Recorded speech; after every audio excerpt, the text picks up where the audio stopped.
Christopher Marques, RTP 22mar, 2018, 11h55. Atualizado em 22 de março, 2018, 11h55. Parece 9 meses depois do furto de tanques, o Ministério da Defesa publicou o relatório que avalia o estado dos países e a resposta dada pelas autoridades na sequência do desaparecimento do material militar. O relatório apresenta-nos uma infraestrutura onde a segurança ficou, ao longo de décadas, abaixo do que tinha sido inicialmente padronizado. Falta de recursos humanos junta-se à ineficiência dos sistemas de segurança que foram sendo desativados ao longo dos anos. Em 2012, o sistema foi considerado inoperacional e irreparável. As mudanças estariam orçamentadas para 2017. O furto aconteceu antes. O relatório elaborado pelo Ministério da Defesa reconhece as deficiências existentes nos paióis nacionais de tanques na data em que ocorre o furto. O documento Tanques 2017, Factos e Documentos, assinala que as portas e as fechaduras não têm os requisitos de segurança exigidos, e que a rede de segurança periférica encontra-se degradada em alguns pontos. Há ainda para-raios que não estão operacionais, sendo necessária a sua substituição.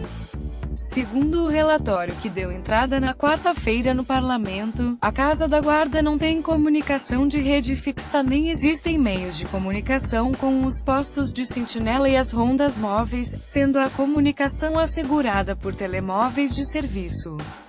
O pavimento no exterior encontra-se em mau estado de conservação e não há quaisquer sistemas de sensores e de videovigilância em funcionamento. O documento assinala que os paióis nacionais de tanques nunca tiveram o número de efetivos apontados como necessários para garantir a sua segurança. Em 1987, foi considerado que o destacamento de segurança deveria ser composto por 44 elementos, um oficial, 5 sargentos, 4 cabos e 34 soldados. Em 2017, esta missão estava na mão de menos de uma dezena de pessoas. O Ministério da Defesa Nacional assume que, nunca, desde a sua instalação, foi alcançado, nem de perto, nem de longe, o estandarte inicialmente definido como necessário.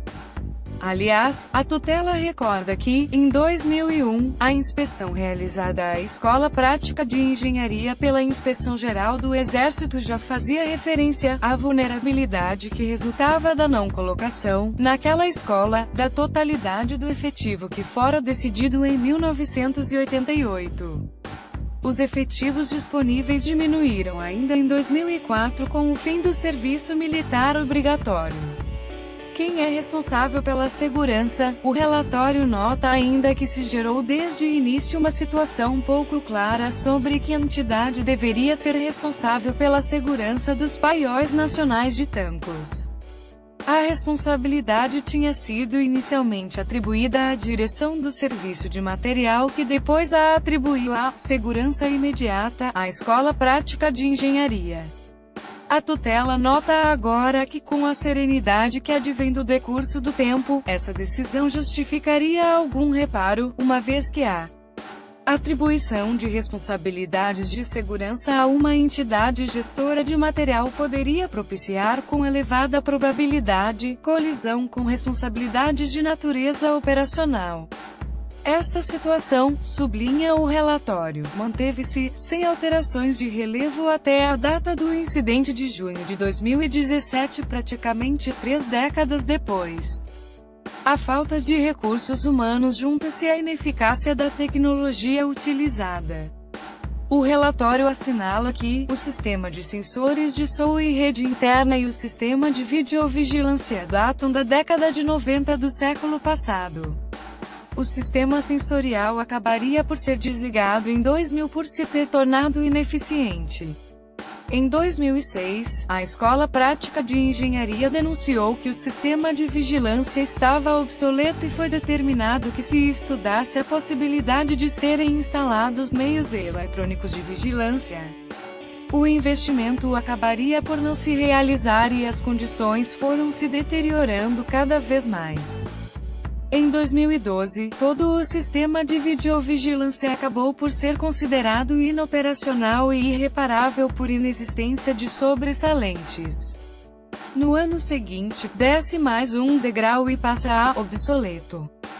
É também em 2013, segundo o relatório do Executivo, que a Unidade de Apoio Geral de Material do Exército reconhece que é preciso um novo sistema.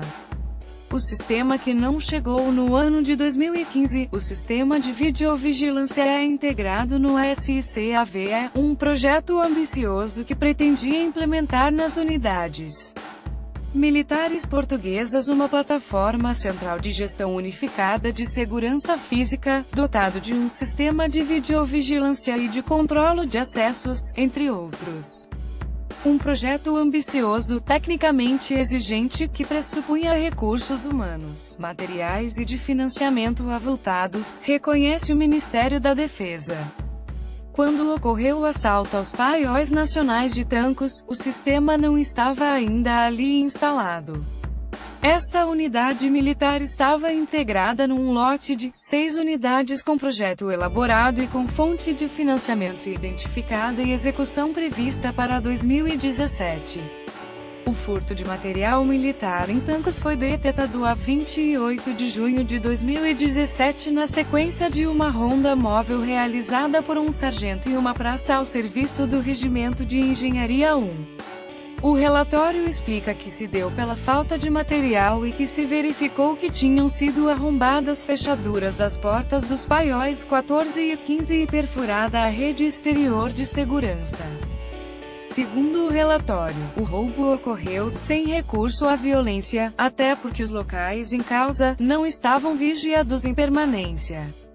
O relatório do Ministério da Defesa mantém que o material roubado era já obsoleto, como tinha sido afirmado em junho pelo chefe do Estado-Maior-General das Forças Armadas.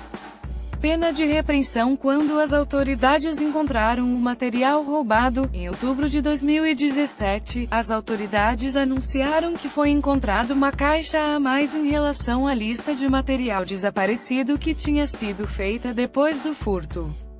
O relatório do Ministério da Defesa conclui agora que esta caixa tinha sido levada para um exercício militar e posteriormente devolvida aos paióis.